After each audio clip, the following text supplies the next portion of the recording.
Kalau tidak ada kolaborasi, sinergi yang kuat, nah ini akan sulit dalam jangka waktu yang panjang. Sehingga saya menitik beratkan ini ke Pak Kadis Delha, kiranya ide-ide besar ini harus diseriusi, harus betul-betul terimplementasi, apalagi tagline tadi, Silisa. Iya, saya lihat Silisa itu agak berat itu bahasa itu. Kalau dia tidak berhasil, Pak Syafi'i juga bisa tidak berhasil. Iya. Kalau kita bicara ekonomi sirkular, maka di situ ada kata kunci namanya BMC, Business Model Canvas. Saya itu lihat si itu strategi, bisa tuh lihat sampah atasi. Ya. Kita tidak bisa hanya fokus ke penanganan saja, harus sudah fokus ke pengurangan. Saya tidak bisa menjanjikan apa-apa. Ya.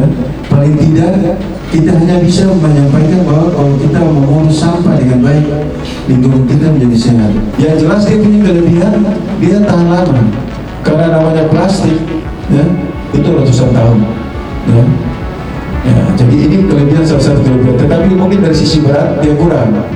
Nah, mungkin salah satu konstruksi tanah itu dia harus memiliki berat yang ideal sebagai penantang. Tapi ini bisa didiskusikan secara akademis. Kampanye bersama dulu dengan stakeholder, mungkin BUMN juga dilibatkan. Kemudian baunya minta ampun kalau kumpul jadi satu. Padahal sampah ini kalau misalnya dipilahkan, dipisahkan. Masyarakatnya itu yang terlibat pada pemerintah. Pemerintah jangan langsung di atas, tapi dari bawah. Membeli semua plastik yang ada di Kota Ternate ini kami akan produksi, itu memang rencana program kami ke depan.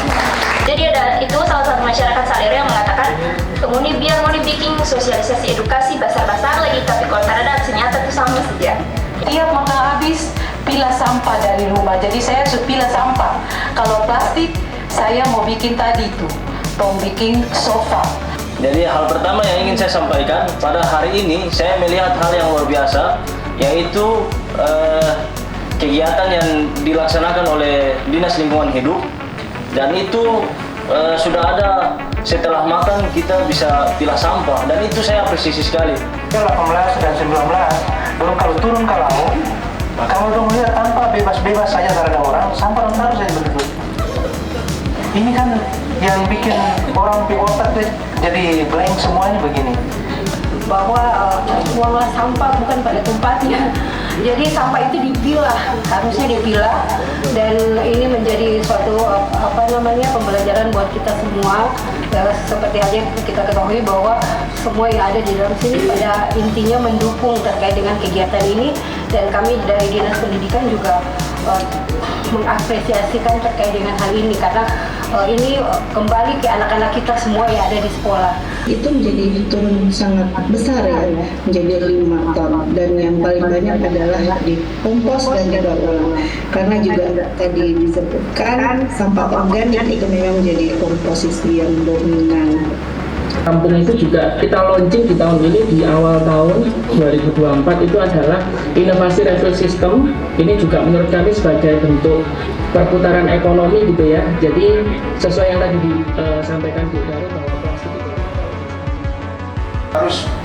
harus bersinergi sama-sama nih. Satu tujuan mengurangi sampah sehingga beban di TPA berkurang, lingkungan kita jadi bersih dengan cara kita masing-masing. Saya sangat terbuka dan ingin membangun komunikasi dan berkomunikasi dengan pihak mana saja yang peduli terhadap lingkungan. Jadi berawal dari data dan informasi.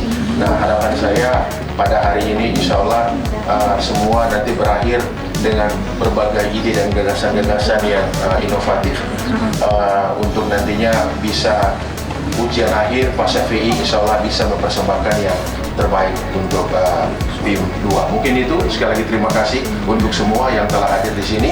Wabillahi taufiq wal hidayah. Wassalamualaikum warahmatullahi wabarakatuh.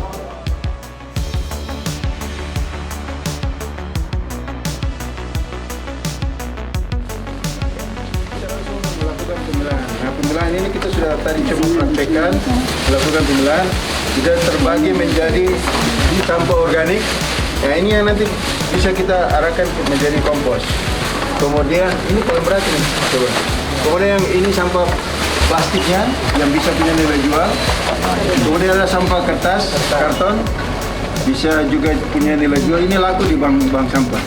Nah ini nanti. Mana ya residu Pak? Residu ini residu. Ini plastik. Ini organik. Organik. Luar biasa ini. Ini kan sebenarnya gampang. Kita begini saja. Nah, kalau di rumah saya sarankan di wastafel, jadi ada di sini itu bisa ada plastiknya menjadi lebih bersih. Nah, masuk ini ya, plastik. Plastik. Jadi pisahkan sama plastik. Jadi kalau sudah terpilah seperti ini, yang kertas dengan plastik yang laku di bank sampah sudah punya nilai jual.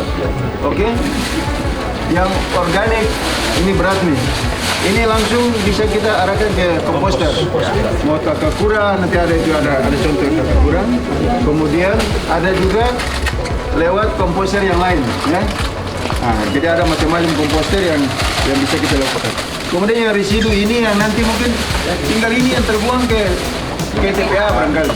Malah ini dibikin pabrik. Malah ini juga oleh Pak Kabit, ini yang tertolak ini pun bisa jadi pabrik, bisa juga kita dorong ke, nanti kita diskusikan dengan teman-teman akademisi juga, apakah ini bisa masuk juga kalau dikering, masuk ke buku juga, saya pikir tidak masalah. Jadi sebenarnya sampah ini sudah tinggal sedikit sekali kalau kita mau, ya. Jadi insya Allah kita sama-sama, kita saling komunikasi, ya. Kita kawal terus, jangan kasih kendor sampai tahun depan kita bisa mengurangi berapa persen. Kita nanti ada data, kita kawal pun kita data bisa mengurangi berapa persen. Dan itu keberhasilan dan orang nanti belajar di Ternate, belajar sampah di Ternate. Insya Allah ya. Orang dukung kota Ternate menjadi kota yang bersih dan indah.